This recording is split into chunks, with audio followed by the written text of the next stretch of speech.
our second part, we say her reading of the NeverEnding story. For those of you who missed where we are so far, we've met our main characters, Bastion, a little boy who's managed to get a hold of this lovely magic book that he's been reading about another little boy named Atreyu, who's on a quest to save the Empress and save the land of is it Fantasia? Fantasia. And because it's being destroyed by the Nothing, and we've met some lovely characters along the way, like the Rockbiter and the Night Hob and a racing snail. All these folks are trying to get away from the Nothing.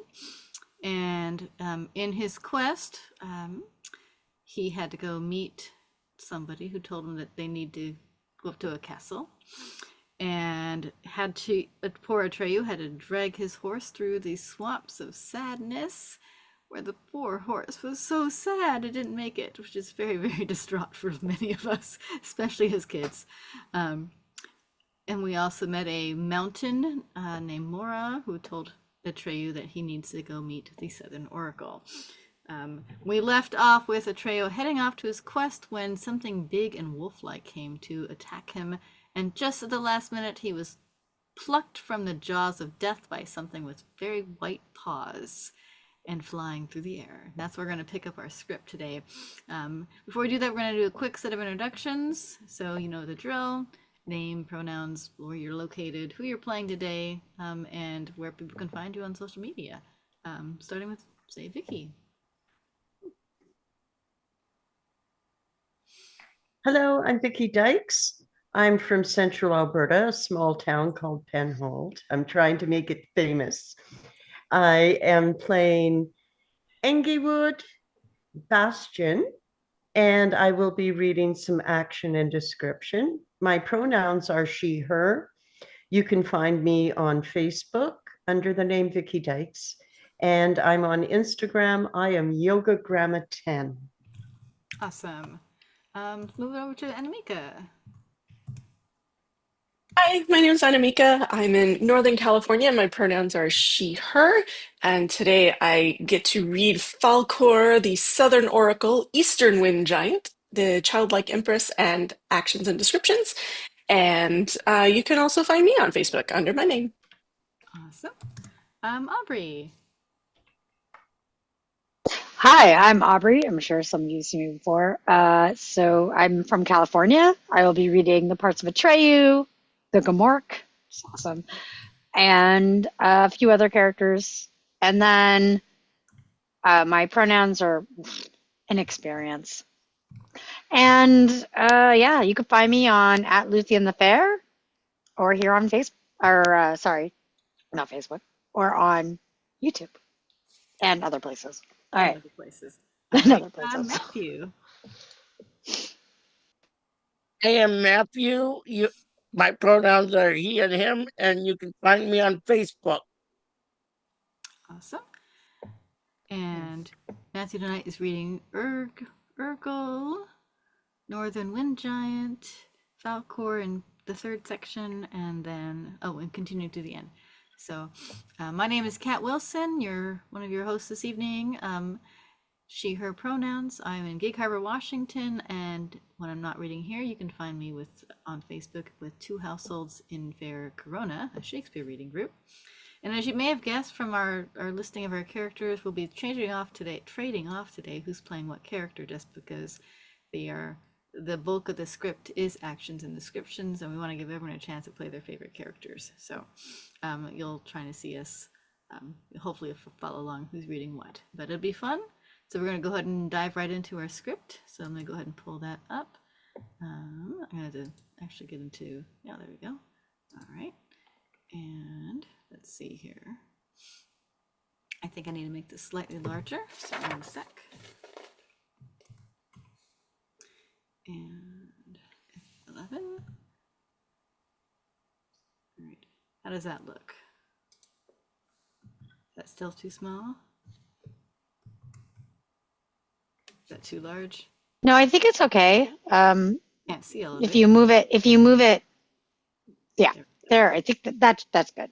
Yeah. Okay. So this is where we left off with Bastion being very, very glad that Atreyu has been rescued. Now we're going to cut to exterior of rocky landscape, gnome cave, night. Close angle on Atreyu. The boy is sleeping against something large and white. It is night, but there is bright moonlight throughout the scene. Something curved and white is across Atreyu's body. He slowly wakes up and looks around a little, confused. He notices that he wears his clean clothes and has on bandages from plants around his wounds. Then he notices the long curved white thing that is across his body, almost pinning him in. He's confused and looks around, looking up, and is very startled. The camera pulls back to a long shot. We now see what surprises Atreyu. From a long distance back, we see a huge white dragon, curled and sleeping, with Atreyu curled up in one of his claws in the center. It is a surprising and yet somewhat charming sight. Resting upon a rocky landscape against stars and bright moonlight, the white dragon is almost luminescent in this light.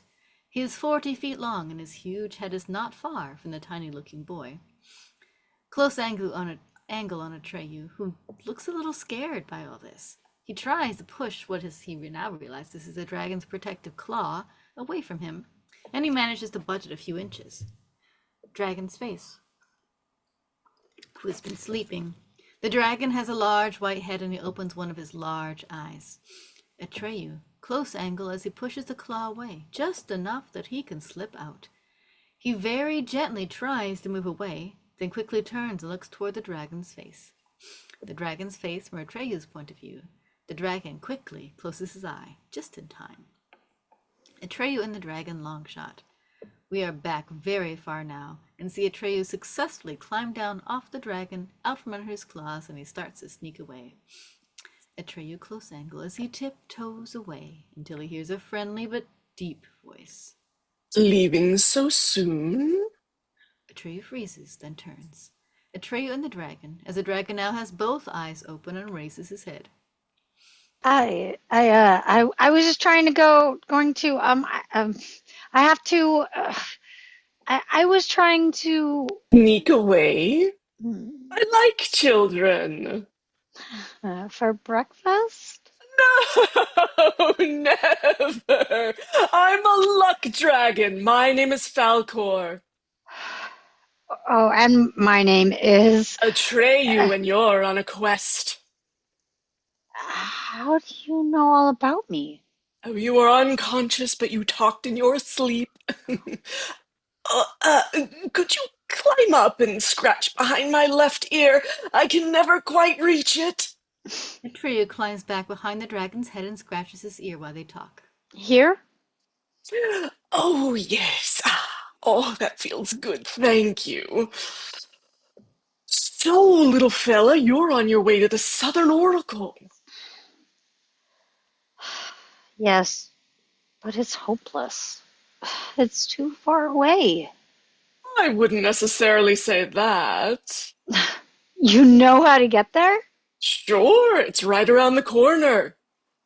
How did all of this happen? With luck. You've already brought me the entire 10,000 miles? Only 9,897 as the dragon flies. You're amazing! Close angle on Falcor, who beams with cheerful good spirits. Having a luck dragon with you is an excellent way to go on a quest. Things will work out fine, Atreyu. Never give up, and good luck will find you. It's good to have a friend again. You have more than one. Go look over there. Atreyu's point of view. The rocky landscape in the moonlight with strange kinds of moss. There are bright stars overhead. Several yards away, there is a light coming from inside a small cave. Atreyu walks over to the cave. It is only 3 or 4 feet high, and he must bend over to peer inside, which he does.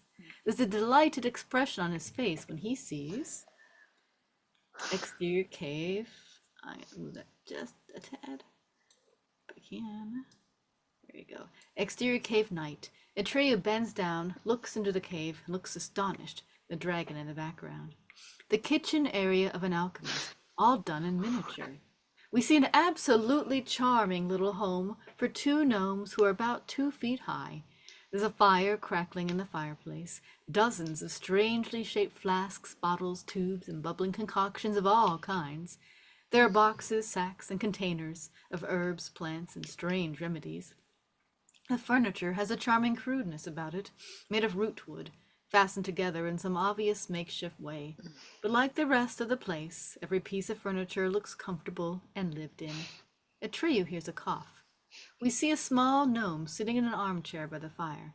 He even looks comfortable and lived in, with a face as wrinkled as an apple that's been left on the window ledge in the sunlight too long. He wears big eyeglasses and is writing in a huge book that is in his lap. He wears baggy pants, suspenders, and homemade shirt, and smokes a pipe. We shall soon know him as Engiwook. From the next room, a female gnome comes waddling in.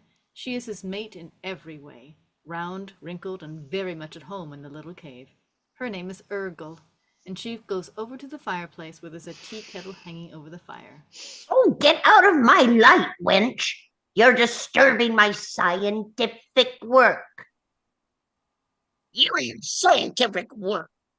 What does boy need is one of my tuitions. The boy will need my scientific advice much more. Yes, but not until he's well. She pushes his chair out of the way. Get back in your own corner. I need plenty of space. Angle, including Atreyu, who has been peering in on all this in amazement, clears his throat to draw attention to himself. Aha! He's well. Now it's my turn with him. Jumps out of his chair. Decide when he's well. It's your turn when I say it's your turn. She pushes him back down in his chair and waddles over to Atreyu with a steaming bowl. She looks up at him. Well, little man, still in pain? A little, but it's all right. I like that the patient telling the doctor it's all right. It's all right when I say it's all right, child. It has to hurt if it's to heal. Here, drink this. Atreyu looks at the tiny, steaming bowl skeptically, but drinks it. Good. Mm-hmm. Yes. That's my batwing broth. There's eye of Newton there, tree mold, old lizard brains, scales from a rancid sea serpent, flavored with sandworms, organically grown, of course. Atreyu stops drinking quickly, tries not to look ill, and hands it back. Just where did you and your dragon come from? What are you on to? Anything of interest to the scientific community? He thinks he's a scientific community. My name is Atreyu. I came here to find the Southern Oracle. Engiwook suddenly comes to life, jumping out of his chair. Urgle reacts only to Engiwook's excitement. Oh, here we go again. You've come to the right place. Oh, my boy. I am somewhat of an expert on the Southern Oracle. Oh. My scientific speciality. It's my scientific speciality. Why don't you sit down and keep quiet for once? Oh, you keep quiet, wench. It's my turn now. He steps in front of Atreyu, takes his hat off, and scratches his bald little head. My name is Engiwork. She's Urgle. Ever heard of me? I don't think so. You don't travel in scientific circles. I am the expert on the Southern Oracle. You've come to the right place, my boy. There's no fool like an old fool. Oh, wait. Stay here. To the observatory. To the winch, wench. Exterior rocky landscape night. Urgle pants, strains, and sweats as her entire strength goes into turning the crank of a strange, crude-looking winch. Come on, slowpoke. Can't you go any faster? Wide shot. No. We can see what is going on now. A homemade rope and pulley system leads from the edge of a cliff, across a chasm to a high, narrow peak. an adventurous construction, and Engelwick is on his way up and across, traveling in a basket, fueled by pure wife power. Atreyu, however, is big enough to jump across the chasm, and he climbs up the peak on his own in an agile manner. Close angle on Engelwick in the basket, having a glorious time. I've been studying the mysteries of the Southern Oracle for years. Someday I'll publish a book, A Century of Studying the Southern Oracle by Professor Engelwick. Volume 1, The Early Years. Have you been to the Southern Oracle yourself? What do you think? I work scientifically. Exterior observatory platform gate night. A flat platform rests on top of a high narrow peak. There's a very strange telescope made from twisted rootwood with a series of bottles filled with water in the middle, and at the far end is a huge multifaceted crystal as the lens. It rests on a crooked wooden tripod. The basket arrives. Engelwick hops out and waddles over to the telescope. Atreyu also arrives at the platform, and he looks down to the vast plains below, while Engelwick fiddles with his beloved telescope. The moonlit plains below, Atreyu, Engelwick in the foreground. There's a desert plain, but with a natural valley that curves around, almost enclosing it. Facing each other at the natural gate, where the two rocky sides of the valley end, are two giant sphinxes. They look mysterious and imposing in the silence and the moonlight, as though they possess all the mysteries of the universe and know how to keep a secret. Atreyu and Engelwick. Engelwick continues to polish, adjust, and focus his bizarre telescope. Is that the Southern Oracle? No, it's the first of the two gates you have to pass through before you can meet the Southern Oracle. And get me the information for my book. Of course, most people never get that far. Why? The Sphinx's eyes stay closed until someone who does not feel his own worth tries to pass by. Aha! Oh, here comes a man who looks fancy. Oh, we'll see what he really thinks of himself. Engelwick gestures for Atreyu to take a look. The boy has to lay down on the rocks to be able to peer through the tiny telescope. You see a knight through the telescope, a medieval knight in shining armor galloping toward the sphinxes. He rides a beautiful horse and carries a lance. But then he stops the horse, hesitating. Oh, go on, scaredy cat. The knight now spurs his horse on, and he tries to slowly ride by the two sphinxes toward the gate opening. Engelwick and Atreyu.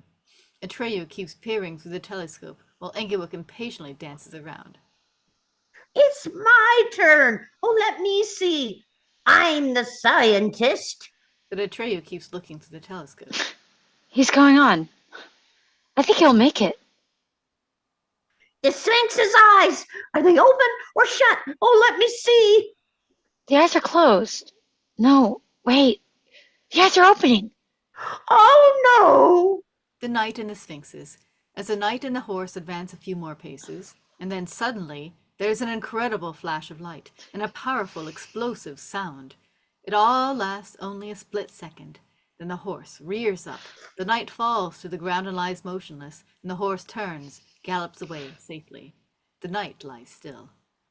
Atreyu and Engelwick, as Atreyu finally looks up. Did he make it? Did he? Atreyu just shakes his head, frightened by what he's seen. Oh, fancy armor doesn't help. The Sphinxes can see straight into your heart. Listen, boy, next time, let me see what happens. It's my telescope. But Atreyu isn't listening. He's thinking, and Engelwick finally notices and shuts up. I think I'll try it. And then Atreyu starts climbing down the rocks of the plains below. Oh, no, Atreyu, don't go yet. I haven't even told you about the next gate. Oh, it's even worse than this one. Atreyu! Cut to an exterior Sphinx Plains observatory night. Long shot. The eerie moonlit scene on the plains below. We see a tiny figure and the strange natural walls ending in two sphinxes. Close up on Atreyu. He moves, step for step, unerringly forward. Point of view of Atreyu. The Sphinx gate lies approximately 50 paces in front of him. It's much, much bigger than it had seemed from a distance. Behind the gate is nothing but desert. Atreyu strides bravely forward, rapidly closing the distance between himself and the gate. Angle on Atreyu. It's a tense moment. He looks up carefully and stares up at the Sphinx on the right. Point of view of Atreyu, the giant Sphinx in the moonlight. Its face resembles a human being, and it's beautiful. It seems to be smiling, and its eyes are closed. Atreyu looks up at the other Sphinx. Atreyu's point of view, the mighty creature, also has its eyes closed. So far, so good. Observatory. Enkiwuk is watching through the telescope. No, he'll never make it. He'll never make it. Sphinx planes. Atreyu walks forth and stops, seeing something. Atreyu's point of view, it is a fallen knight in shining armor.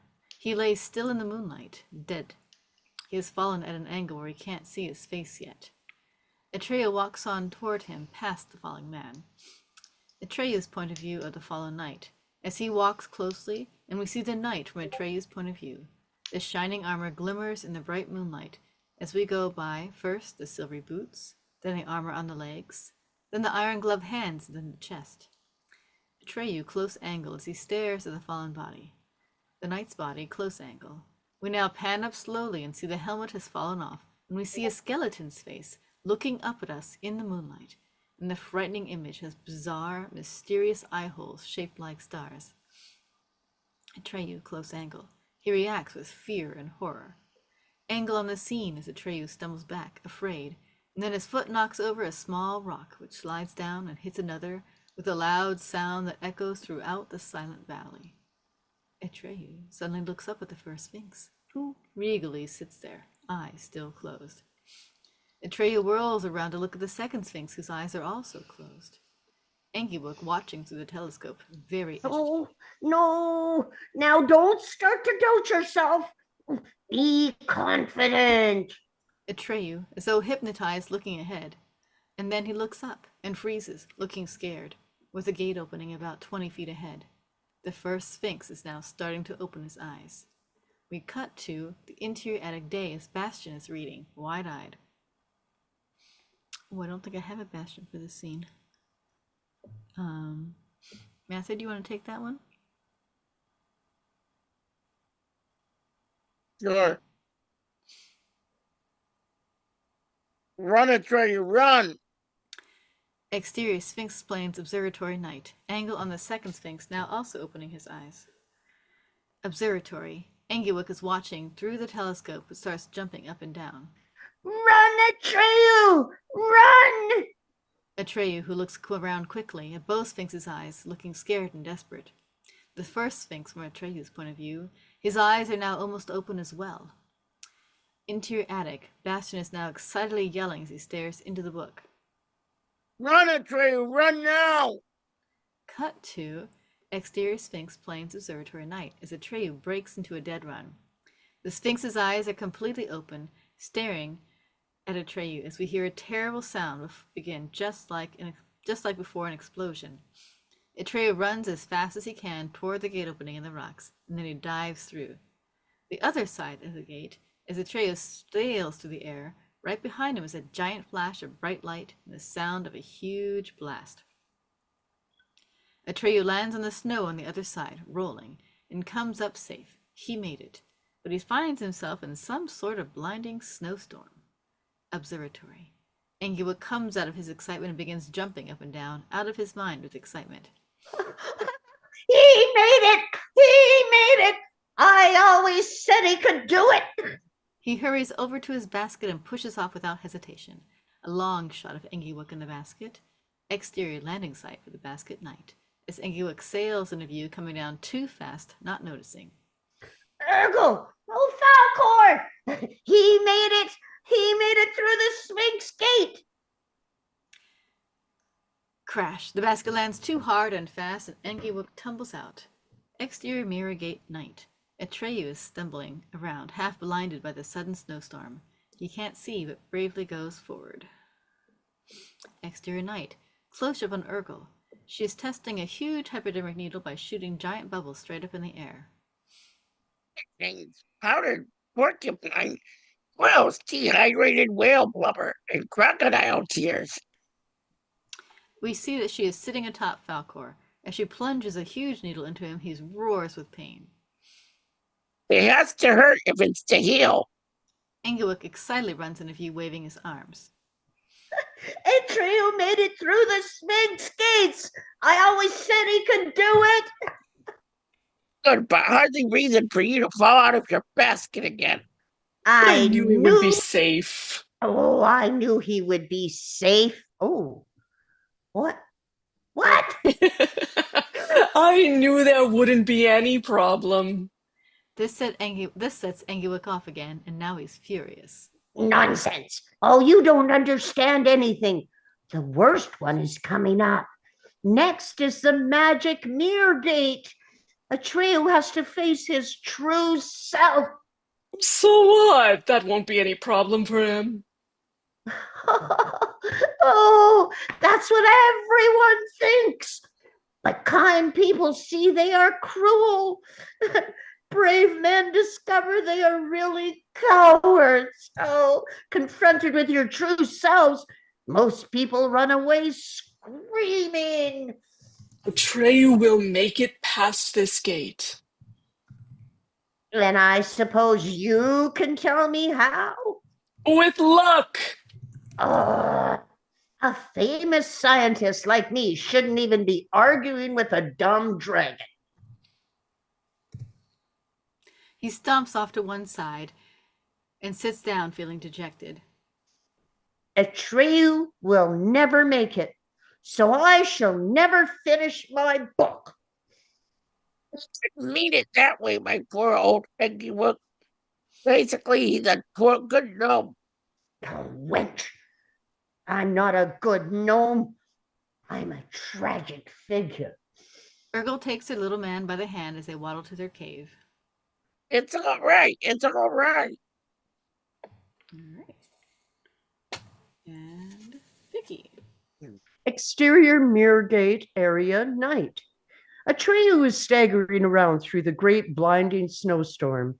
There's a constant roaring of the wind, which swirls around him, throwing snow into his eyes, hair, and clothes. But Atreyu covers his eyes with his arm and forces himself to move on, not giving up. But the storm has no mercy. It is terrible. Close angle on Atreyu, who squints out, looking ahead into the gusting storm. Atreyu's point of view. For just a few moments, the storm stops gusting as much as before, and Atreyu can see a strange sight. A big rectangular shape seems to be suspended in midair about 20 feet away. Then the image of it is lost again in the storm. Atreyu lowers his face into the crook of his arm, sheltering his eyes, and he fights his way forward towards the shape. Another angle, Atreyu fights forward. It is as if the storm doesn't want him to reach the shape ahead. And the noise builds. The wind is screaming in his ears, but Atreyu doesn't give up. He fights on. Atreyu's point of view, for brief moments between gusts, the storm dissipates long enough for quick looks at the rectangle head. Atreyu is getting closer to it. Atreyu fighting for every inch. Atreyu's point of view, we can see that the shape ahead is a mirror, a large mirror, exactly like the mirror with the antique-like frame we saw in the attic with Bastian. Angle on scene. The snowstorm blows harder and harder. It's howling. It's terrible. But Atreyu struggles and fights, fighting even harder himself. And he's winning, gaining ground. Angle on mirror.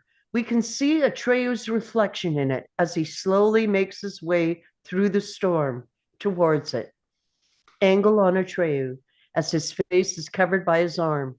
He fights forward, and then the mirror comes into frame. We notice that the roaring of the storm has died down somewhat.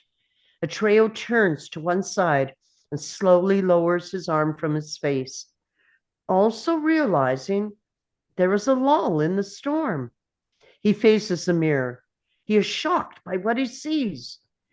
Atreus' point of view into mirror. Atreus looks into the magic mirror and he sees a small boy reading a large book in an attic. It is Bastian. He stares into his book in total shock. We cut to the interior of Attic Day. Bastian jumps up and hurls the book aside. It hits the wall and falls. Bastian just stands there, his whole body trembling. He is breathing heavily, panting. He slowly calms down. He shakes his head. This is going too far. He presses his lips together and tries to pull himself together. A pause. It is very quiet. Bastian's expression changes again suddenly. He starts shaking again. What if they really know about me and Fantasia?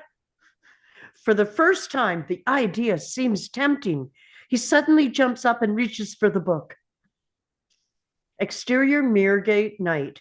We see Atreus staring into the mirror, and within the mirror, from this angle, we see Bastian pick the book up again. Reverse angle on Atreus, who is amazed at what he is seeing. And then slowly he reaches out with his right hand to start to touch the mirror. Close angle on Atreus' fingers as they are extended towards the surface of the mirror. Slowly. Then the tips of his fingers touch the magic mirror, causing the mirror surface to ripple like water. This causes everything in the mirror to blur and disappear. Close angle on Atreus as he hesitates. Close angle on Atreus' fingers, now within the magic mirror, as he then courageously puts his hand further into the mirror. Angle on mirror and Atreus, as Atreus now removes his hand, stares at it, and then takes a deep breath and slowly walks into the mirror. Atreus' face, close angle. It is an expression of fear and wonder. Angle on new side of mirror. Atreus steps through, and the snowstorm starts fading away, and the mirror gate is gone. There's a strange light on his face, and he takes a few steps forward, cautious and afraid of what he sees. But what is it? He looks up and then off to both sides. He is very guarded and cautious, but the soft light and music should start to suggest a tranquil, peaceful atmosphere. The snowstorm has faded away now. It is quiet and eerie in the moonlight, and Atreus looks up, still tense and ready for anything. Exterior Southern Oracle, Atreus in front of the Sphinxes. Atreus has stepped out on the other side of the mirror gate, and on the other side are the Sphinxes. Atreus is poised for flight, ready for the blast and the danger. A blue night sky with stars, and the Sphinxes look like they are made out of ice. The atmosphere now is quiet and peaceful. We hear music that is both mysterious and reassuring. The Sphinxes are different now and not aggressive as before. The first Sphinx. Do not be afraid. We will not harm you. We have been waiting for you a long time, Atreus. Angle on Atreus and first Sphinx. Atreus relaxes his guarded stance, but looks around confused as to the exact source of the voices. The mood is serene and peaceful. Are you the Southern Oracle? First Sphinx up close. The icy glow combined with the moonlight creates a majestic presence. Yes, we are. Atreus looking around to the second Sphinx. Then you must know what can save Fantasia. Yes, we do. Well, what is it? I have to know. The Empress needs a new name. A new name? That's all? But that's easy. I'll give her any name that she wants. Nobody from Fantasia can do it. Only a human child can give her this new name. A strange rumbling, crunching noise seems to come from within the Sphinxes. It is an eerie sound, and then the noise dies down. But Atreyu now stares at the second Sphinx, noticing something. Second Sphinx, close angle, as a trail of dust begins falling down the face of the second Sphinx. First Sphinx and Atreyu, as Atreyu now turns to the other one. A human child? Where can I find one? Atreyu, as he turns and looks around quickly. You can only find one. Atreyu's point of view on rocks on one side of the valley as voices echo. Beyond the boundaries. Atreyu quickly looking at other rocks up close. Of Fantasia. Atreyu and the Southern Oracle, as he stops looking around. The voices seem to be everywhere at once. Suddenly, the strange rumbling, crunching sound is heard again. Atreyu stares closely at the first Sphinx. It is as if the Sphinx has been crumbling from within for a long time. Atreyu, close angle, reacting with fear and awe. Something is happening to the Southern Oracle. He turns and looks at the other Sphinx. If you want to save our world. Second Sphinx, where several little trails of dust fall from its face also. Then several pebbles seem to crumble and fall down its shoulders. You must hurry. We don't know how much longer we can withstand the nothing. Atreyu, close angle. His eyes grow wide with fright as the nothing sounds grow louder and louder and louder. Atreyu turning and yelling. That was weird. I think I know what it is. Darn it. It's Falcor! Falcor! So I remember that part. All right. Exterior, Flight of the Dragon, day. We see an exhilarating sight. Falcor, the luck dragon, soaring up through the sky. There are beautiful clouds, and the dragon is a beautiful animal, especially in flight. White body and ruby red eyes, and sitting just behind Falcor's eyes is Atreyu. Close angle on Atreyu and Falcor as we hear the wind and see Atreyu purposely holding his head up high so he can feel the wind in his face and his hair. But Atreyu seems serious. Hurry, Falcor! The nothing is everywhere. Don't worry. We only need to find the borders of Fantasia. Do you know where they are? I have no idea. Then how will we find a human child? With luck! Long shot flight. Faster! Faster, Falcor! We have to hurry. All right. Hang on tight. Atreyu leans closer and suddenly Falcor zooms right out of frame. Exterior flight montage, different landscapes, day. Mountain landscape. The boy riding the dragon are below us, and small figures as they now fly very fast over rugged mountainous landscapes. We see the vast Fantasian landscape as they go zipping along over purple mountains, majesty above a fruited plain, and Falcor flying through Fantasia's skies. He flies at an enormous speed. We see the changing landscapes passing by below, from the vast forests to the mighty rivers, from the wide canyons to the green valleys, from the volcanic peaks to the jungle plateaus. Atreyu, close angle. The boy is getting the ride of his life. Every child's dream, flying along as fast as the wind on his big friend, a dragon. Atreyu, full of hope and good spirits, raises both hands in the air and just yells out a sound of pure happiness as the wind blows in his face. Whee! Frozen landscape, Falcor and Atreyu, day. Still flying very fast, we see the boy and the dragon now flying over vast white fields of frozen ice and snow. It seems to stretch out endlessly, and we get a sense of how immense and different Fantasy's lands must be. The sky filled with clouds Then suddenly Falcor and Atreyu go flying by us. Interior attic, sky, dusk, filled with clouds.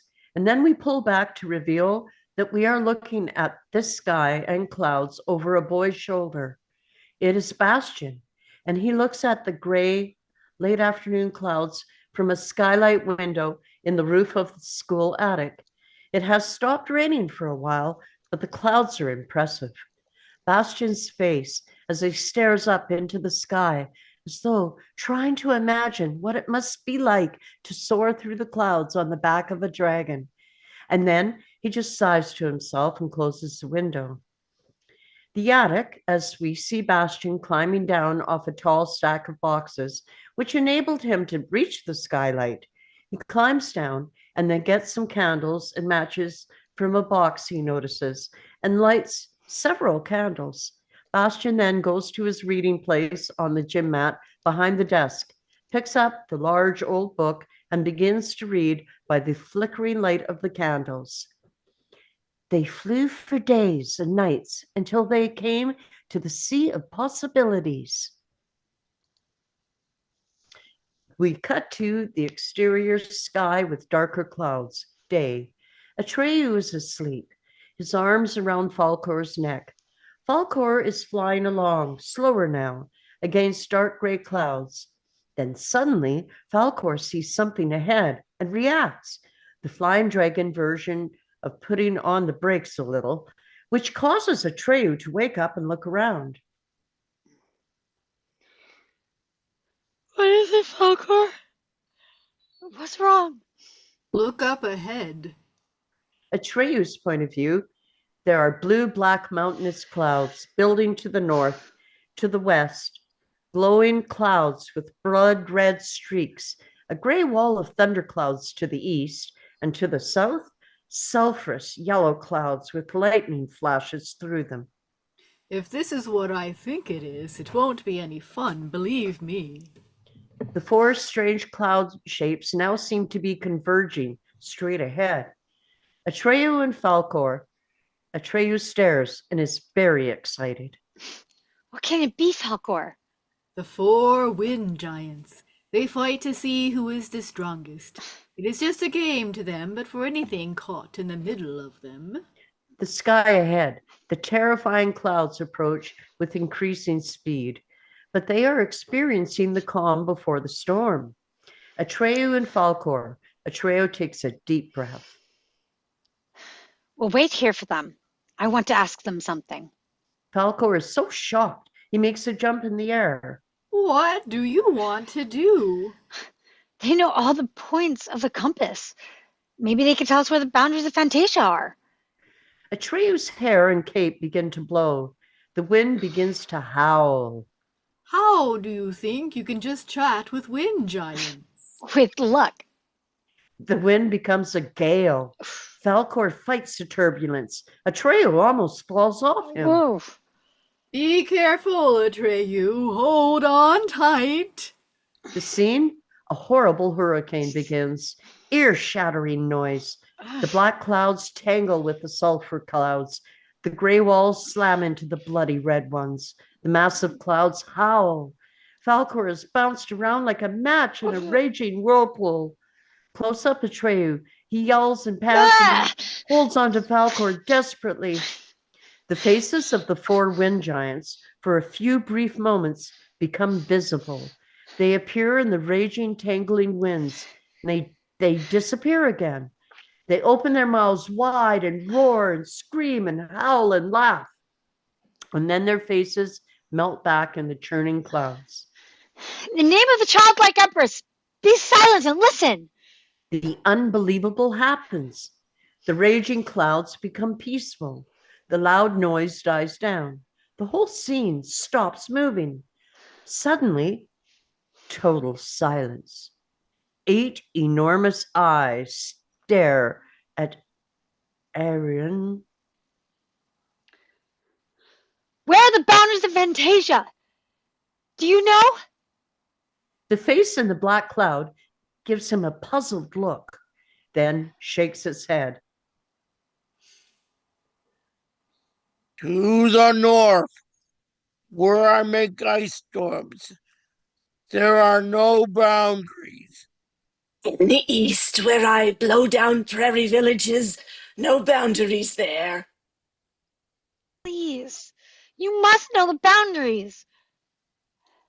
To the south, where I make burning desert winds, there are none. I make typhoons at sea to the west. There are no boundaries there. Then the four wind giants gather together, an angry, grotesque mixture of storm voices. Fantasia has no boundaries. Never stop the wind again. Atreyu, close angle. Atreyu sits there as if struck by lightning. The sky, the battle of the giants starts. The roaring masses of clouds attack each other and become tangled in a titanic wrestling match. The scene, Falcor is knocked upward by a swirl of wind. Atreyu, holding on with his fingers dug into his back, bolts of lightning flash past them.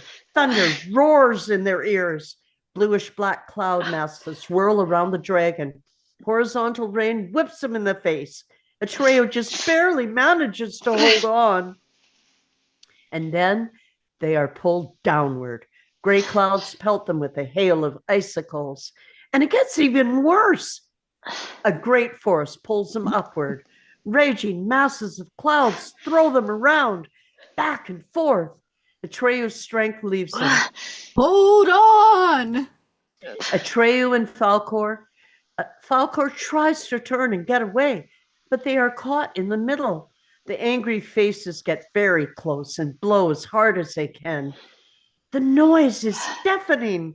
Lightning flashes, thunder roars. Close angle on Atreyu. At the height of the attack, he hangs on as tight as he can, but the wind forces him to lose his grip, and he is slipping. He tries to regain his hold, but he's sliding off. Atreyu falls. Close angle as Atreyu falls through the stormy sky.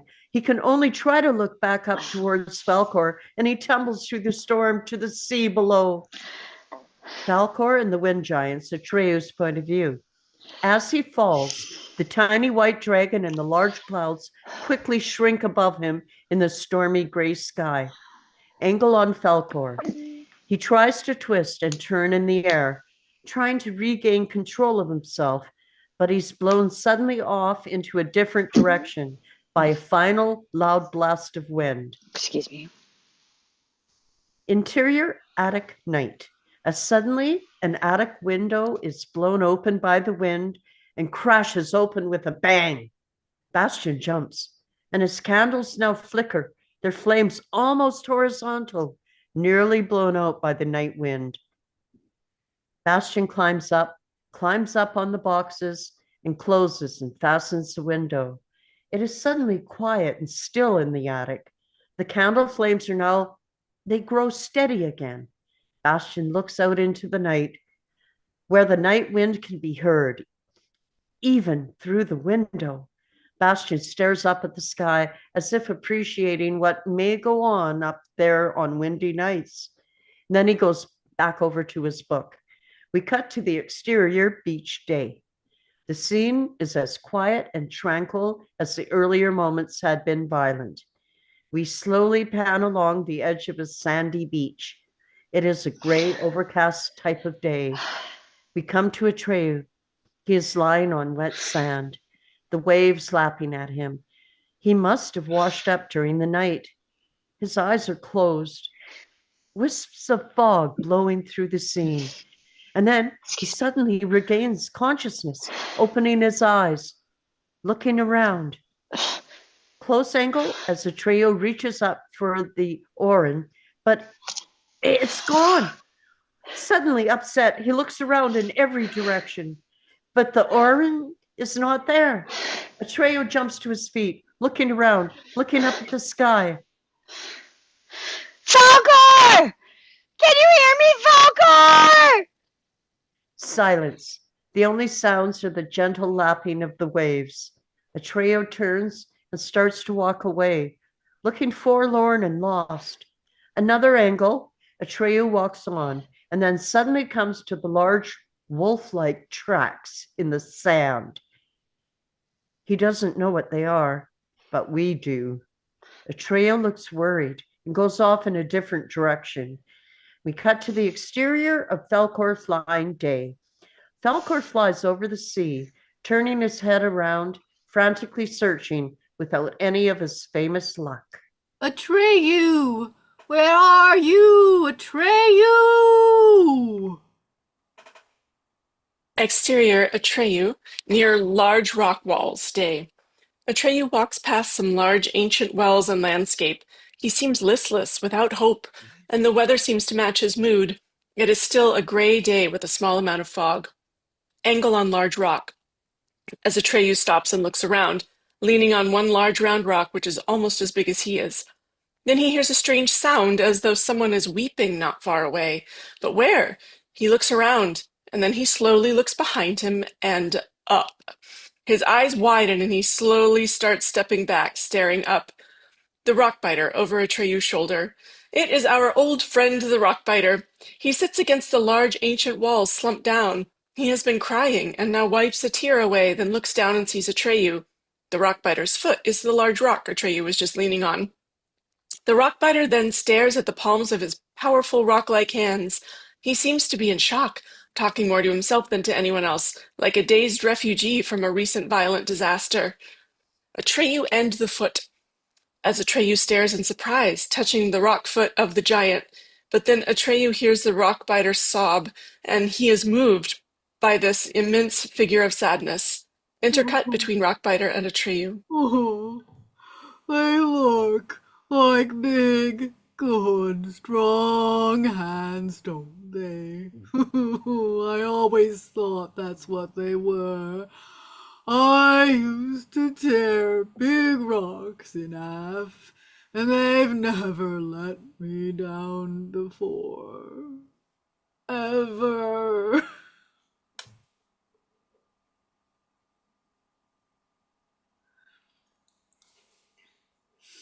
What's wrong?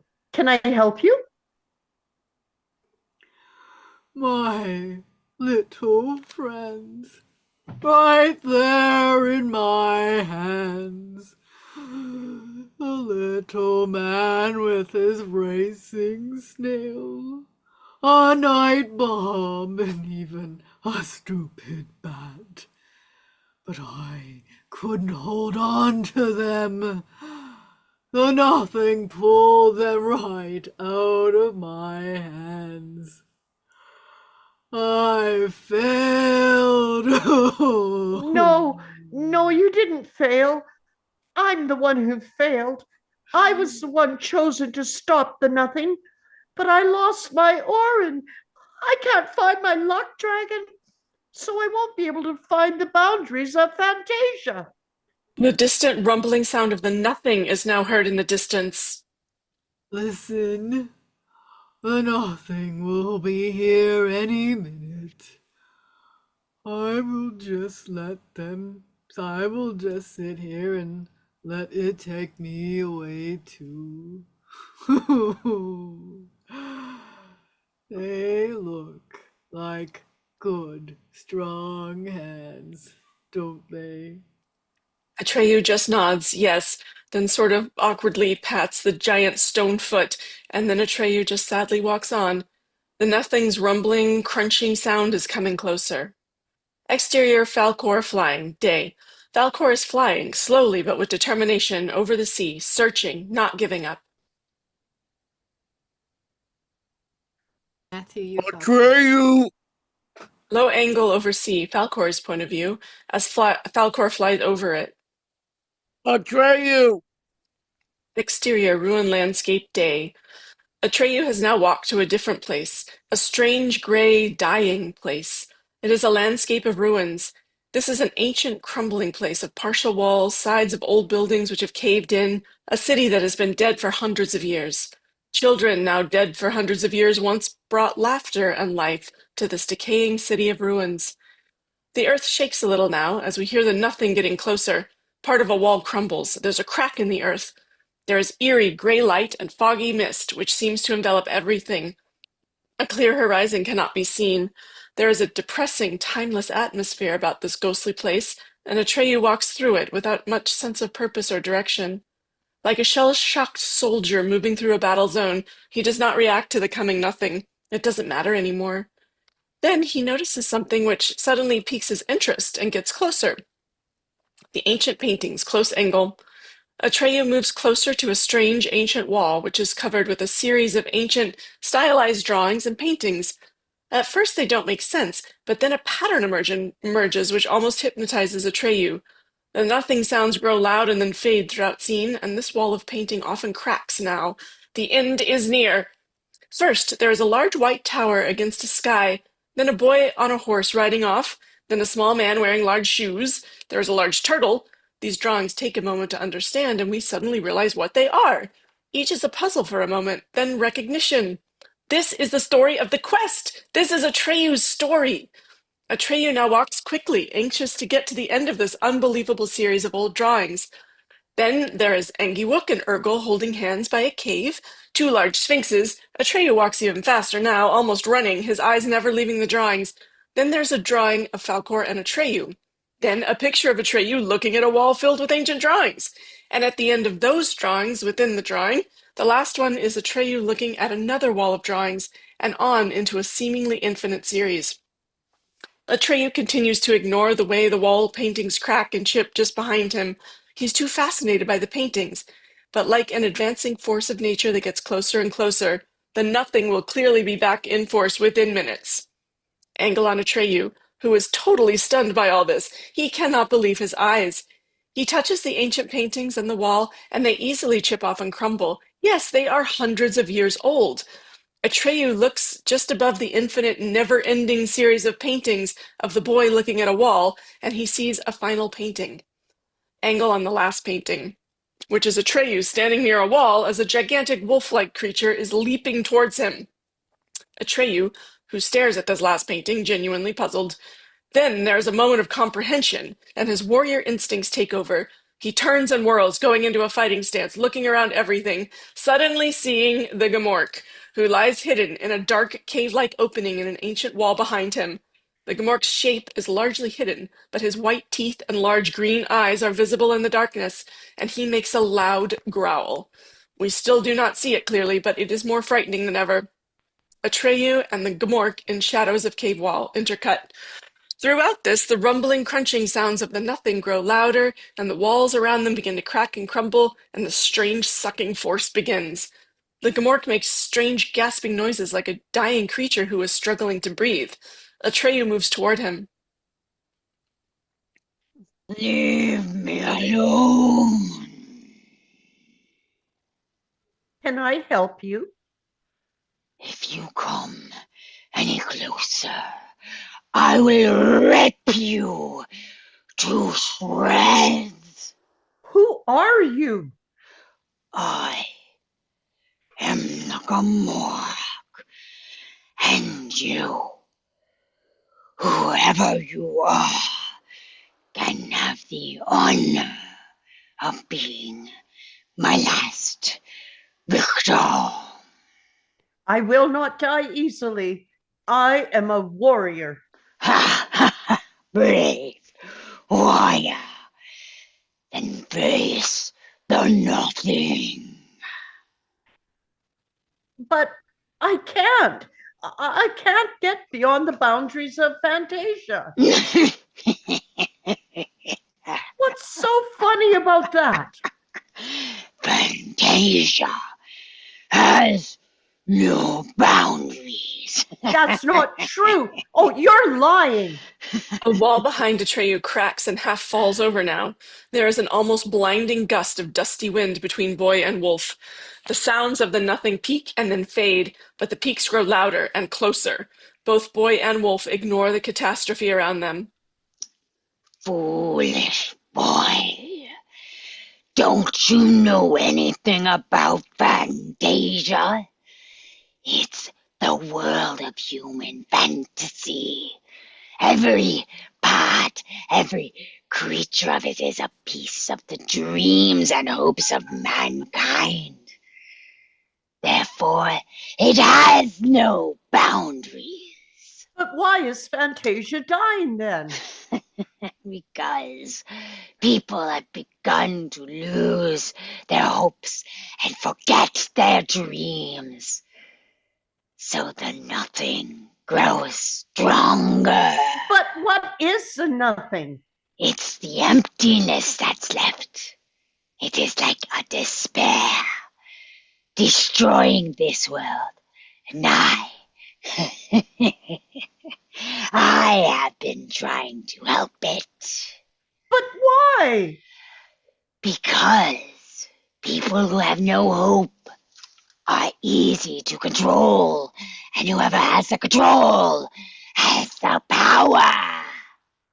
Who are you, really? A wall nearby cracks and falls. The dust billows up. There's a crack in the earth. The two have to yell now over the sound of the nothing. The nothing is almost there in full force. I am the servant of evil, of the power behind the nothing. I was sent to kill the only one who could have stopped the nothing. I lost him in the swamps of sadness. His name was Atreyu. I have stalked him for so long. I am almost too weak to kill you. But I will find the strength. Eagerly, as the world is ending around them, Atreyu picks up a jagged piece of wall that is cracked and fallen, and holds it like a crude but deadly sword dagger. And he goes into a fighting stance. As the roaring nothing descends around them, dust swirls everywhere. Let me give you new strength, Gmork. If we are about to die by the nothing, I would rather die fighting. Come for me, Gmork. I am Atreyu. Pause. A terrible snarl begins from deep in his soul. In a louder, more vicious way than we've ever heard, he is instantly going into a frothing rage. Angle on the Gmork, inside the shadows of the cave wall. He moves slowly into partial view, although the swirling dust still hides him somewhat. But we now can see how big and vicious and evil this werewolf is, and his teeth are bared and his green eyes become almost slits. His snarl becomes low and guttural as his shadowy shape gets ready to spring forward. Angle from back of wall cave, over the Gmork's shoulder, as a cloud of dust almost hides Atreyu, who stands his ground, and the cracking of walls everywhere around us is heard. The Gmork snarls, tenses, and leaps forward at Atreyu, just as the entire wall cave is sucked away by the nothing, obscuring our clear vision. Along with the dust, we see only the wolf shape leaping upon the boy. The cracking of the wall ripping away, pieces of the wall go flying by, the sucking noise of the nothing fills our ears. Angle on Atreyu and Gmork, which is still obscured by the dust and flying pieces of wall for a moment. But then there is a lull, long enough for us to see the back of the huge Gmork which lies upon Atreyu motionless. The wolf is impaled on the jagged piece of wall Atreyu held. Atreyu, bloody and scratched, now crawls out from under the big, dark, bloody body. The boy is almost blinded by the nothing, which will carry him away at any moment. He half crawls and half walks towards a piece of wall not yet carried off, and tries to hang on, but any moment he'll be sucked away by the nothing. Exterior, Falkor flying along, day. Falkor's flight through the clouds and mist takes him over the sea, and he suddenly stares at something below. Falkor's point of view. Far below, a golden ray of light from beneath the water. Falkor turns, flies high into the clouds, turns and now dives straight for the sea at an incredible speed. Cut to exterior underwater. Splash! Falkor hits the surface of the sea. Falkor's point of view, as he continues to search, swimming through the green water. He gets closer and closer to the source of the light. It is Arin. It hangs from a branch of coral. He dives toward it, grabs it with his claw, and shoots back towards the surface. Cut to exterior ruin landscape, day. Atreyu is now fighting through the fierce sucking force of the nothing, grabbing onto a crumbling wall. The nothing roars. The earth cracks. Pieces of walls and chunks of earth and clouds of dust all fill the air. The section of wall the boy holds onto now flies off into space. Only at the last second does Atreyu grab onto a strong tree branch, as he too starts to be carried off. The rumbling, crunching noise is almost deafening. Any second, Atreyu will die. Cut to exterior Falcor flying day. Falcor flies along now very fast with the Aran. He seems as he now knows just where to go, but will he get there in time? Cut to exterior ruin landscape day. Atreyu holds onto the tree, but the tree is cracking now. The full force of the Nothing attack is underway. The air is filled with dust and flying debris. Everything is being sucked away. Close angle on Atreyu, as the boy is almost torn away, but he hangs on. We almost can't see him in the gray, dusty clouds. We hear the earth cracking, the walls crumbling, and now the tree itself is being uprooted. But still Atreyu hangs on. He won't give up. Then the Nothing builds to an incredible pitch. The sucking sound is overwhelming, and Atreyu's fingers now slip away off the tree.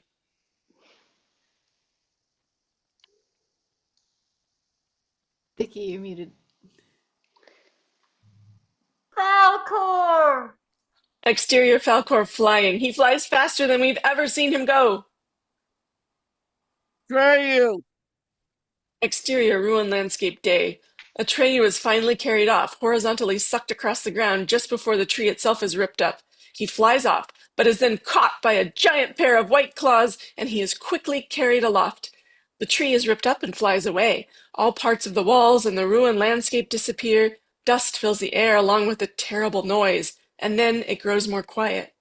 Dust swirls, filling the screen, and then even the dust is sucked away into the Nothing's void, and it grows quiet. It is as though the Nothing has now consumed everything here, and what is left as the last of the dust clouds dissipate away is nothing. And this literal nothing takes the form of a light blue space, silent, empty. Cut to interior attic night. Close angle on book.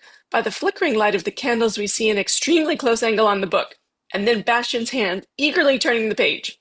Exterior, nothing, sky. Falcor and Atreyu's point of view.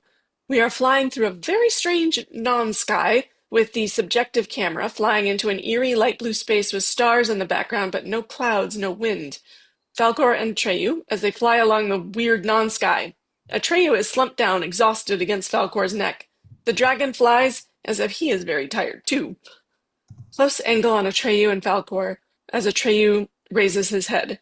He is exhausted, scratched, bloody, and his clothes are torn. One thing about you, Falcor, you never arrive anywhere too early. Well, I just took a little scenic tour before I dropped in. If I ask you how you found the Orin, I know what you'll say, right? Atreyu looks down and around as they fly. Can you see anything? Anything at all? No, all the land is gone, and I've never seen the sky this way. It isn't even sky anymore. I know. And all because I failed. Do you suppose the ivory tower is still standing? It better be. There's no place else to land. Let the Orin guide you. If the ivory tower still stands, take us there. Exterior, nothing, sky. Falcor and Atreyu's point of view. There is again only a light blue nothingness against distant stars. I But think then it's me, Vicky. something is shining far ahead, although distances are now impossible to judge, as if in response to the Orin. There is a light. Then we see it is a glowing column. The ivory tower! It grows larger, and the beautiful music, the ivory tower theme, is heard the moment it appeared. Close angle on Atreyu, who smiles for the first time, pats Falcor on the head and touches the Orin. The ivory tower. As they get closer to it, it is beautiful and glowing as usual. It only looks strange with no clouds around. Falcor and Atreyu, as they peer ahead, happy to see it, but they grow puzzled. Hurry, Falcor! Look! What's happened to the vast plains? They're all gone.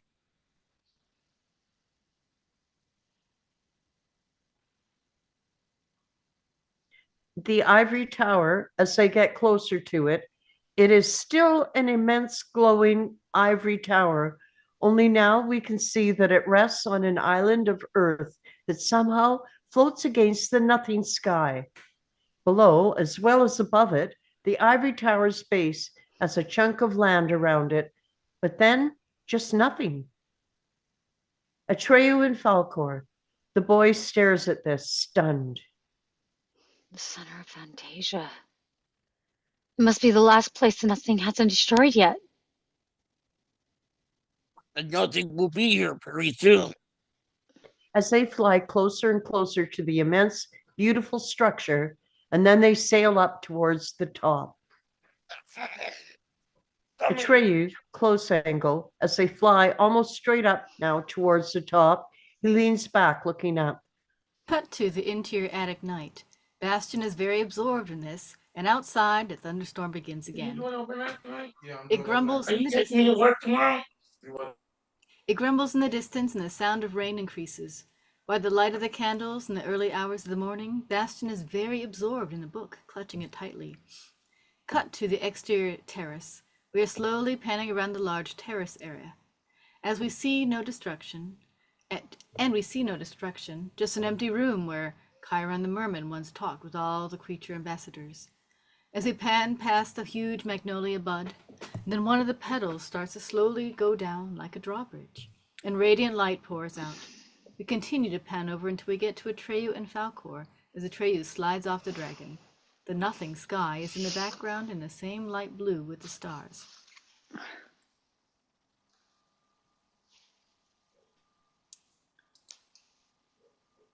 Matthew?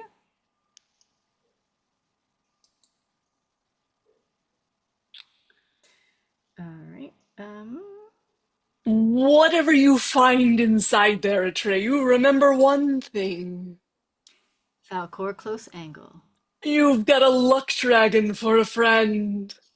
Angle on Atreyu as he smiles at his friend, rubs the dragon's nose in a friendly way, and then turns and starts to limp away toward the glowing light. Angle on the magnolia bud, with its drawbridge petal down. Atreyu walks up to it, hesitates, then bravely walks into the blindingly bright white light. As he goes inside, the petal closes up behind him, and he's now inside the inner chamber of the childlike empress. Interior magnolia blossom, as Atreyu squints his eyes, as the petal shuts behind him. Then the brightness of the light grows softer, and the boy can look around the strange, glowing, flower-like home of his goddess, a source of worship few have ever seen. Atreyu's point of view is a magically glowing room, a round room with opaque walls and no source of light.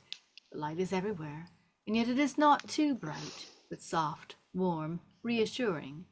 There seems to be a soft carpet and billowing folds of silk overhead, as though teased by the night wind. But it is the center of the room, about 20 feet from him, that holds his attention, for there sits the Empress. She half sits, half reclines on a round, bed-like throne, designed for comfort rather than formal occasions. Close angle on the Empress. The Empress, who is truly magical and ageless, looks like a 10-year-old girl, one with large, almost oriental eyes and long hair down to her shoulders.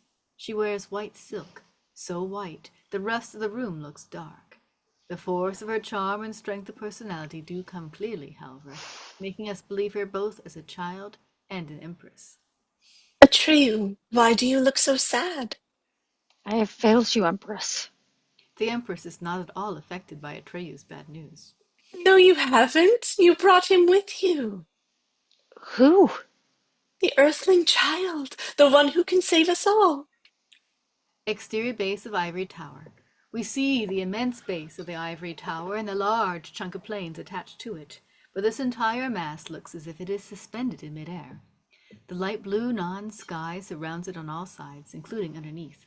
The camera flies toward this base and then goes under it, and as it does, we now pan up and see large cracks beginning to expand.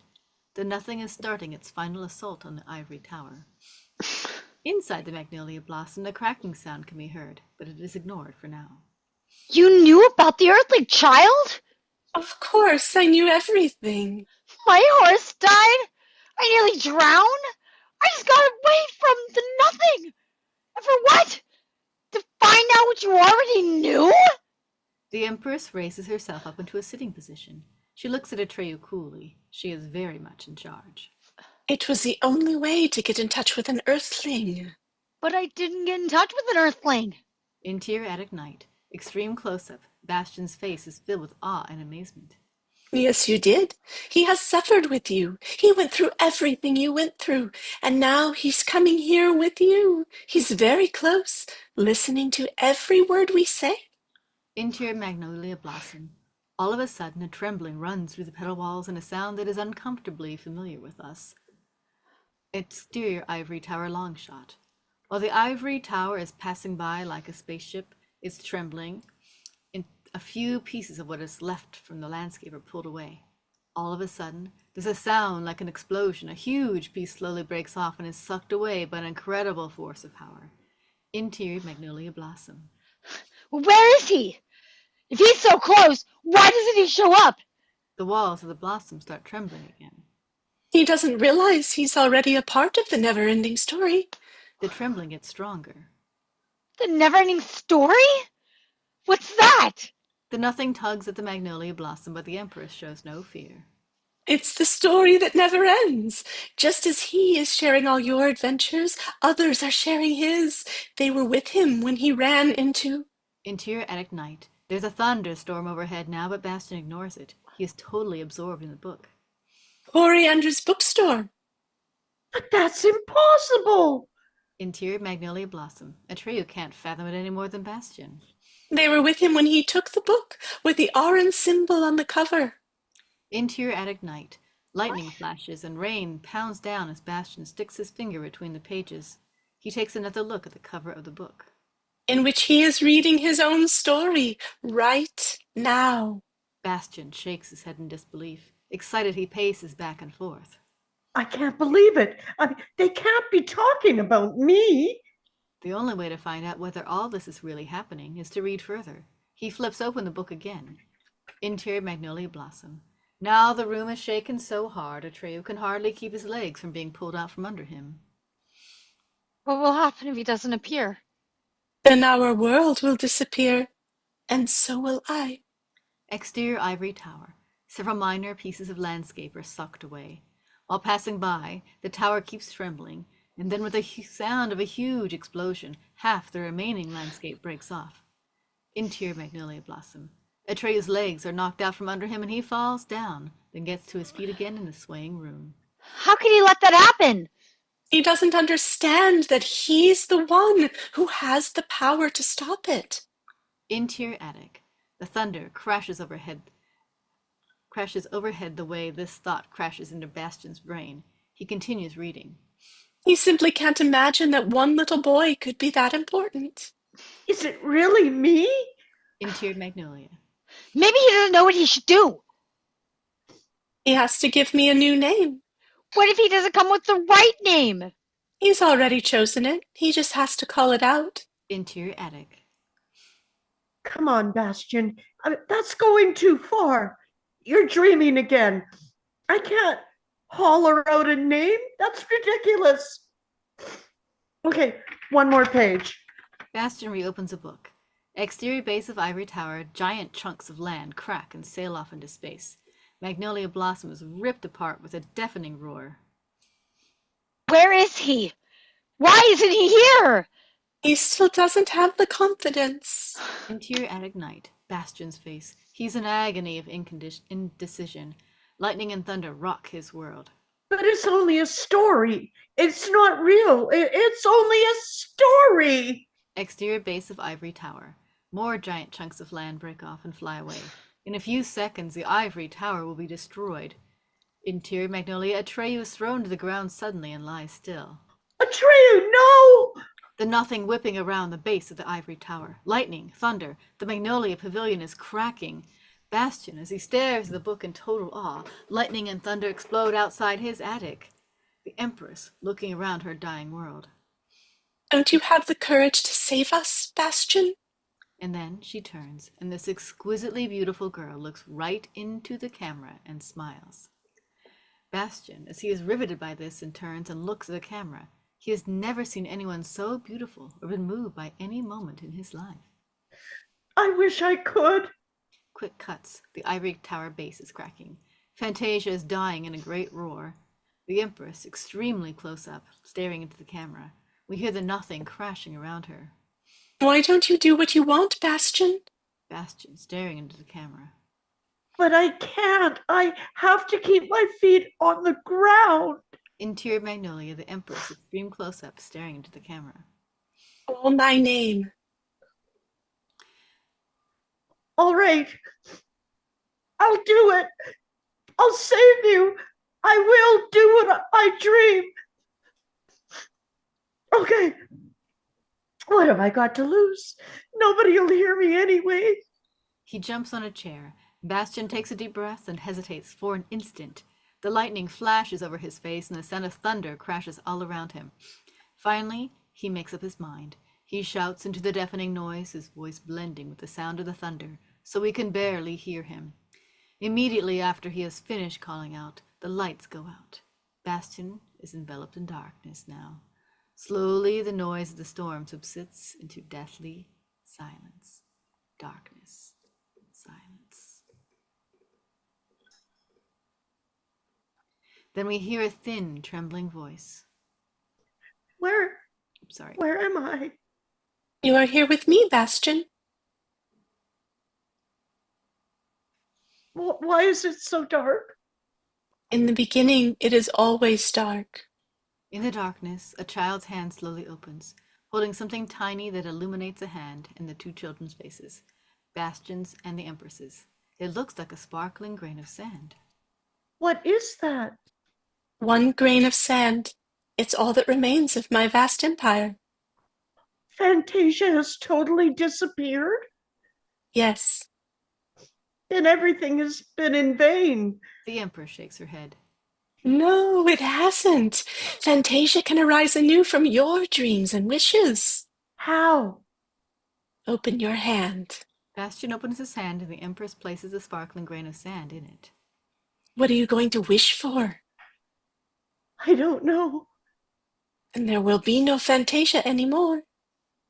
How many wishes do I get? As many as you want. And the more wishes you make, the more magnificent Fantasia will become. Really? Try it. The tiny grain of sand weighs very lightly in Bastion's hand. Then my first wish is... All of a sudden, the grain of sand starts to hover in the air. Bastion quickly withdraws his hand. The grain of sand hangs suspended between the two children's faces, sparkling like a tiny star. The camera holds onto the star until the entire screen is filled by its light. In this light, we see something approaching us from afar, quickly becoming more distinct. Exterior ivory tower. It is the ivory tower, standing in a restored Fantasian landscape. It's more beautiful than ever. We approach it swiftly, passing by fantastic cloud formations. Exterior close-up on Bastion. Bastion has completely changed. He's not worried, but exhilarated. No longer sad, but laughing with joy. Oh, Falcor, it's even more beautiful than I thought. The wind blows in Bastion's face. We can see he is sitting astride Falcor as they fly to the ivory tower. Exterior Fantasian landscapes. A montage sequence as Bastion and Falcor are seen racing above the Fantasia landscapes we have never seen before. Exterior, a beautiful mesa top. Far below, we see an unusual-looking rock. As Falcor flies down to it, we discover it's a rockbiter. He's sitting next to his bicycle and is placidly munching on a rock. Close to him, we see Teeny Weeny next to his snail, and the night hob beside his bat, which hangs from a tree fast asleep. Angle on Bastion and Falcor. Look, Falcor, it's like the nothing never was. Falcor flies very fast. Angle on creatures reacting to Falcor's rapid flight overhead.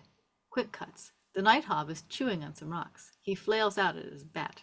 Wake up, you stupid bat! The snail's antennae spring up in surprise. The rockbiter gets so fascinated watching Falcor, he forgets to eat. Exterior, the homelands of the plain people. And look what we have here. Bastion's point of view. We see a weapon-laden Indian boy racing on his pony. It is Atreyu on Artax. Atreyu looks up as Falcor and Bastion and waves to them. Good luck, my friends.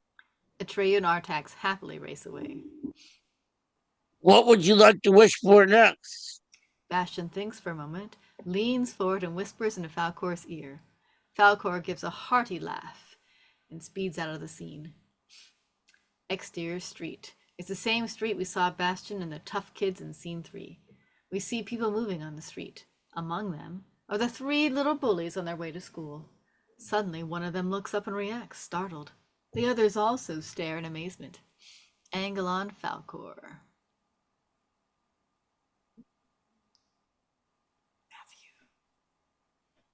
Matthew, you have a line. Matthew. Someone want to roar for him? Falcor races toward the 3 boys. One of them throws himself flat on the ground. The other 2 seek safety in a quick sidestep into the garbage container. Laughing loudly, Falcor abruptly changes direction, then disappears upward into the sky. Angle on the 3 boys. Cautiously, the 3 peer out from their garbage container. They join their prone companion, looking upward as Falcor and Bastion are disappearing into the clouds. Long shot of the sky over Bastion City as the 3 bullies look up toward the empty sky and the spot where Falcor and Bastion have already disappeared. Bastion made many other wishes and many other amazing adventures before he finally did return to the flesh and blood world. But this is another story and should be told at another time. The end. The end. Yay! Good job, everybody. That was lovely. That was so fun. That was So great. many really beautiful, deep moments in this script. Yeah. So many sad scenes for a I children's know, gosh. story. Yeah, I was What glad is I had the my next camera off. we're I was like, What is the next script we're reading? Well, we're taking a week off and then we're reading an episode of Doctor Who. yay. Which one are we reading for Doctor Who? Vincent and the Doctor. Vincent Ooh. van Gogh. It's a Both very really good great. one.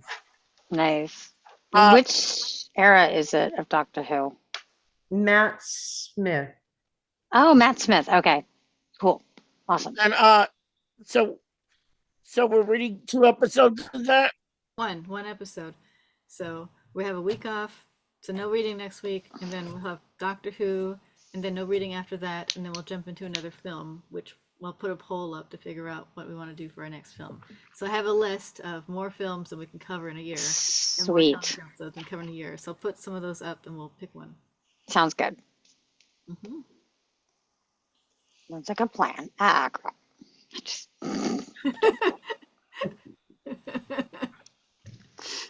So yeah, what an emotional roller coaster, right? Yeah. Of that story. And so good. And to go from tears into being so ecstatic, it's like I couldn't get the tears to dry up fast enough. Oh man. Yeah, it was really good. I was like, I'm so glad I had my picture off. Well, your I was picture like, off when you did the Gamorreek was great because then we couldn't see the wolf. We knew he was in the darkness somewhere. I'm like, oh my gosh, what I was picturing in my head was just really, really We should scary. do NeverEnding Story Part 2 for the next movie script. We don't Oh. have that script available. There's not published. that So, sucks. yes. I mean, because there's such some great moments in there. I mean, there's some pretty terrible ones too, but Mhm. I do love NeverEnding Story 3. And we're never, and NeverEnding, I mean, did I say NeverEnding Story 3? NeverEnding Story 2. NeverEnding Story 3 does not exist. Kidding, but I wish it didn't. It's really bad. It's not even a fun script. It's just not it's just not fun. It's awful. So, but Novel yeah. to read. And I promise to we'll watch never do and to the read. third one. Yeah, it's not good. Like, don't ever watch it. It's not good at all. Number 2 has I some haven't. actually really great parts to it. It has some of my favorite lines, but it's okay overall. But it does have some great lines. But 3 is so bad, it's an atrocity. Just skip it. Don't. I love number 2. 1 and 2 are great. Number 3, just it doesn't exist. It doesn't exist. It doesn't exist. It doesn't exist for you. No, literally, it should not exist. It is not good. I'm not saying this subjectively. I'm saying this objectively. It is a terrible, terrible movie. But subjectively, it's one of the worst movies I've ever seen.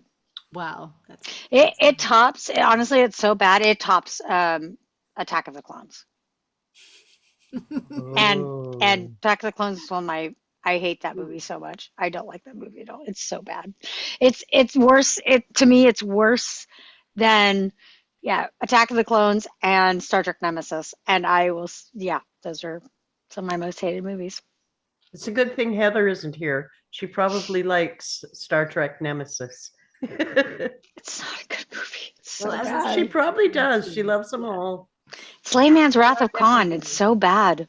Anyway, that's my opinion, and I love Star Trek. I'm a huge Trekkie. I know I've watched all of the series, even the new ones.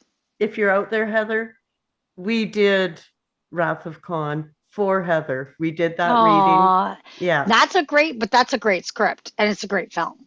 And she did a great con. That's awesome. I bet it was really fantastic. Good. I mean, 3's my favorite. I like 3, but I do love Wrath of Khan. I think there's so many great moments in Wrath of Khan too. So, I mean, I like most of if not all of the original Star Trek, except for maybe Generation, which I was like, but it's not technically the original. It was so good. Thank you guys. Yes. For reading it. Do you guys? Oh, go ahead. Do you guys have any thoughts and any impressions you wanted to share with everybody on the script? I think so glad. Oh, sorry. Go ahead. Mine's short. I'm just so glad that we did it. Yeah, for sure. I think the line that really hit hard was that people without hope are easy to control. Yes. I think that's an important message then and now. And yes. Yeah. I mean, it's so relevant now. Yeah. Yep. Yeah. I caught that one too. I'm like, I actually wrote it down on my paper here because it was definitely worth remembering. Because without hopes and dreams, you don't have hope. And without hope and no imagination, you'll just listen to what other people say because they think they have all the things because you don't have the imagination or the thoughts to fight it or to even think it or think about it because you're just like, yep, I don't have any imagination. That's amazing. It's such an amazing concept of just that idea of that, Yeah. So and you give up, and when you give up, well, yeah, there really is no hope. You're done. And poor Atreyu had a lot of things happen to him that were, I mean, any single one of those would have been really awful. To do all of them in such a short amount of time, very, a lot of shock and a lot of horror and a lot of just totally negative emotions hitting him so hard. And he still has to find his little kernel of hope in there. Yeah. Sure. I mean, after you lose your horse, I know. At least he had a luck dragon with him, but after losing, his friend and going through the swamps, meeting Morla, which is just awful. No one should meet Morla. I'm kidding, but Morla's pretty terrible as a character. I don't mean like Morla's place in the story. And I think it's good, but I just mean the character is kind of like that same. Like, I'm so old, I have no hopes and dreams left. I'm the old man that's telling you to give up kind of thing, symbolically, at least. Me and the Giants, which is really interesting, that's actually not in the movie, but it makes a lot of sense. The Wind Giants, they're not in the movie. And it just shows that the wind's coming, and, it's a nothing. I guess that they just made it so it's a nothing, and Atreyu gets blown off of Falkor, and there's not a lot of, you don't really understand what happened, how they got into the mess, really. It's just they're flying along, suddenly they're being tossed by the winds, and And yeah, and then Atreyu falls off Falkor. I mean, it still works. It works fine. It's just interesting that it felt like there was something that was cut from it Yeah. to me, and now I know something was cut from it. Yeah. I really like how the script described how each different wind had a very different voice. Like the southern wind was supposed to be kind of parched and throaty, like there was just too dry, and the western one was mean and going up and down, and it's just really nice that they deliberately wanted to show that the four winds were very, very different. Yeah, I liked that too. I thought that was really, really cool. It really gives you something to work off of, I thought. And yeah, Gamora gets very creepy. Oh, you're Yeah. great on that. The growling. Oh my gosh. Yeah. He was I have to say that there was, I think, 3 moments in this read where the hair was standing up on my legs and my arms, like it, not to toot our own horns, but hey, I we know. got that emotion, and it really, like, I knew what was happening, and yet I still had that happen. Yeah, Anamika, your Empress was so good. Mm-hmm. And I loved your Falcor too. Like I was just like I was getting all teary. I'm like, oh, I'm so glad my screen's off. I'm getting teary-eyed right here. I'm starting to cry, I get all emotional, and I'm like, ah. So it's Well, so good. fortunately I could hold myself together this week instead of last week. I mean, Actually, that was something that I noticed, like a difference between this week and last week. I feel like this week there were more like conversations that happened. Like last week, it was a lot of, I mean, there were still a lot of descriptions this week too, but there were also like a full page of like back and forth conversation as well, which mhm. was kind of fun. Yeah, because the first half you got people talking, but the night Hob and Rockbiter and Teeny Weeny Teeny scene weeny. when the Yeah. first half was some conversation, but and there was a little bit in the castle when they met when Atreyu gets his quest, but for the most part there is not a lot of conversation. No, So it's yeah. all visuals. Everything is visuals in this, and that actually really sells the story, I think, in a lot of ways. Like, I mean, probably not, it's probably not so fun in the script, but I think like as a visual medium, it really sells that, and that really adds why everything feels longer. Like, even though the death of Artax is much earlier in the film, you don't feel it because all you're getting is all that impression or all of that beautiful landscape. And so I think it helps take some of that time, which is really good. Um, I Yeah, don't know. I think that helps. But yeah, there's a lot more conversations that's happening here towards the end. I wonder if someone, listening to the script without having ever seen the film, what how it comes across, in their head, and whether it does have the same effect. I'm sure it doesn't have the same effect without that background and stuff. I mean, even just trying to picture a white fluffy dragon, that looks kind of like a dog. I'm sure that that's not what it looks like in people's heads if they've not seen this film. So, uh, I take total umbrage. He's not a dog. He's a dragon. a dog. I know. The critics are calling him a dog. I think he's a dragon. I, I it's funny have to because I have friends who say that too, and I'm just like, no, he's not a dog. They're like, he's just a big fluffy dog. I'm like, he's not a dog. It's I so have funny. to say that we had a family dog, and she was half Cocker Spaniel and half Mutt, Oh, and she looked very much like Valcor. So oh, we kind of, as a family, we felt of her that way, that she was magical. And yeah, we had her for 18 years. She was, yeah, a very important family member. no, In fact, cute. it was 2008 when she left us, and we haven't replaced her because she was one of a kind. She was like the best dog. Yeah. I knew a cat that had their middle name was Falcor, Luck Dragon. So it's pretty funny. It was Anakin Falcor, Luck Dragon. Um, he was No, that also doesn't do it for me. the dumbest cat. He was so dumb. No, like I think he was Siamese. He was like a Fire Point Siamese and mix mutt. And he, unfortunately, he had been declawed. That was not did not add to his stupidity, but he was just the sweetest cat. He was so sweet, but God, he was so dumb. He was dumb as rocks. And Well, I hate when to you say name that them, for a cat because sweetest baby, but he would like knock him like he'd cross. He was also cross-eyed, didn't help to give him the dumb thing. But sometimes he wouldn't even know like his food was his food. That's how stupid he was. He was dumb, but It, it lovable. re- He was super lovable. Yeah. this reminds me of something that I saw today on Facebook, and it was spoken by Yoda, and Ah. it was wisdom has been chasing you, but you are too fast. Yes.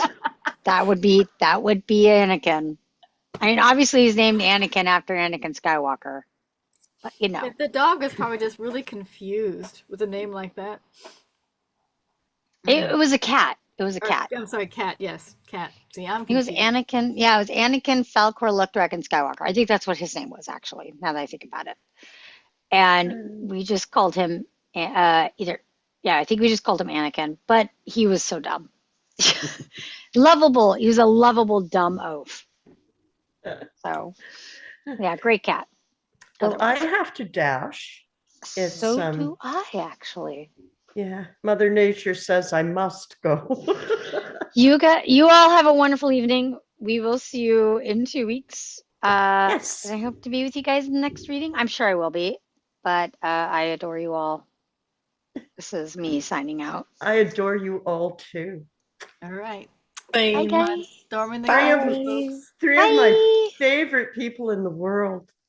Aw. Aw. Yeah. Bye. Bye See ya. bye.